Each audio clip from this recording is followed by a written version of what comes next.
Hello friends, આજે આપણે બનાવશું ગુજરાતની એક ફેમસ આઈટમ પાતરા, જે ખાવામાં ખૂબ જ હેલ્ધી અને ટેસ્ટી છે.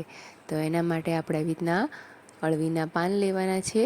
તેની બધી નસ કાઢી લેવાની છે. અહીં મેં 250 ગ્રામ જેટલા અળવીના પાન લીધા છે.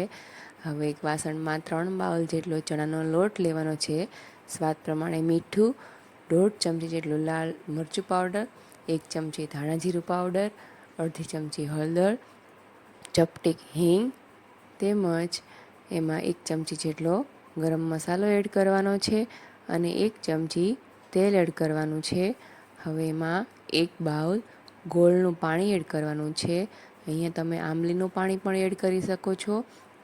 હવે તેને સારી રીતના મિક્સ કરવાનું છે અને જરૂરિયાત પ્રમાણે થોડું થોડું પાણી એડ કરી બેટર બનાવવાનું છે.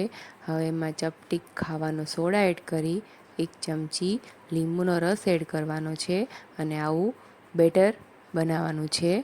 હવે આપણે અળવીના પાન લેવાના છે અને તેમાં આવી રીતના બેટર છે એ સ્પ્રેડ કરી દેવાનું છે.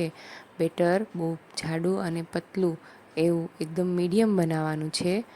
તેની ઉપર બીજું પાન રાખી એના ઉપર પણ આવી રીતના બેટર સ્પ્રેડ કરવાનું છે અને આવી રીતના ત્રીજું પાન એડ કરવાનું છે. આવી રીતના ત્રણેય પાનમાં બેટર સરખું એડ કરી હવે તેને આવી રીતના ફોલ્ડ કરતું જવાનું છે અને થોડું થોડું બેટર લગાવતા જવાનું છે. બંને બાજુ પણ થોડું થોડું લગાડી દેવાનું છે અને આવી રીતના તેનો હવે રોલ વાળવાનો છે. એકદમ સરખો રોલ વાળી છેલ્લે તેમાં ચણાના લોટનું બેટર એડ કરી દેવાનું છે, લગાડી દેવાનું છે એટલે રોલ ખુલે નહીં. હવે એક સ્ટીમરમાં આપણે તૈયાર કરેલા બધા પાનને મૂકી 30થી 35 મિનિટ માટે સ્ટીમ થવા દેવાનું છે. હવે પાતરા સ્ટીમ થઈ ગયા છે, આપણે ચેક કરી લઈ. હવે એને ઠંડા થવા દેવાના છે 5 મિનિટ. હવે એને આપણે આવી રીતના પતલા પતલા કટ કરી લેવાના છે.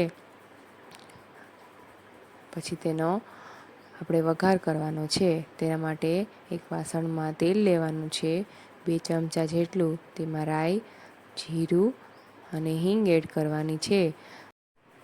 તેમાં બાદિયા, તમાલપત્ર, સૂકા લાલ મરચાં અને સૂકા ધાણા એડ કરવાના છે. તલ એડ કરવાના છે અને એમાં બનાવેલા પાતરા એડ કરવાના અને તેમાં ઉપરથી આપણે ખજૂર આંબલીની પેસ્ટ એડ કરવાની છે, 3થી 4 ચમચી જેટલી, અને કોથમીર એડ કરવાની છે, જેથી પાતરા એકદમ રસદાર અને ટેસ્ટી થશે.